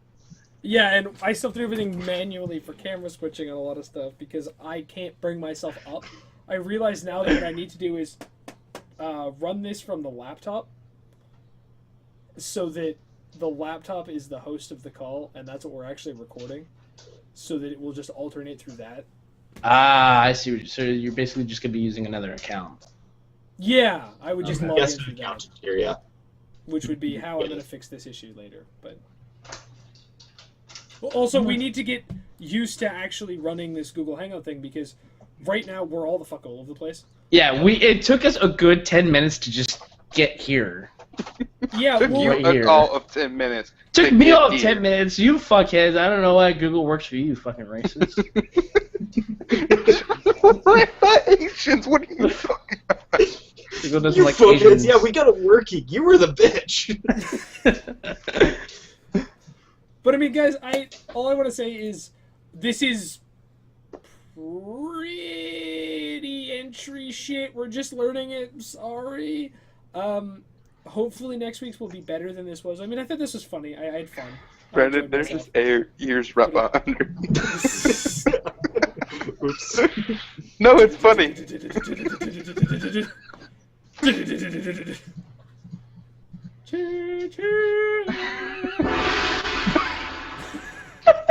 Was it the Mortal Kombat entry gong? Brandon, quick, the two of you must fight to the death. It's the only way. I'm putting my money on the rodent. Or the cat creature over here. Oh, good lord. Anyway, we're derailing as fuck. I'm gonna end the cast, I think, because we're at about 2 hours. Yeah. Fair enough. And, Meow, meow, meow, meow, we'll meow, play some fucking meow, games. meow, I don't meow, know meow, who's meow, sticking meow. around. but some motherfucking video games. What you playing? I don't know yet. We'll figure that out in just a second. But as far as the podcast is concerned, I think I'm gonna call it here. Thank you guys for coming out to hang out with our bullshit as we try to figure out how the fuck Google Hangout works and talk about a bunch of random gaming shit that happened to occur in the last week. Man, look at Aaron just rocking back and forth. Ooh, did I rock it? Ooh. Anyway. You're getting up to this shit, aren't you, motherfucker? Oh yeah, on camera. Both my hands in the air and I'm getting yeah. Anyway. He's got a sex doll under his desk. Makes total sense now. It's just you and your mother at home, right? What? Nope, no. Did you break or never mind. I'm not gonna go there. Anyway, guys. I was gonna make Brandon. I was gonna what? No. Just gonna keep it there. Anyway, continue. Anyway, Jerry. Yeah, no, I'm gonna go play video games. You guys are on your own.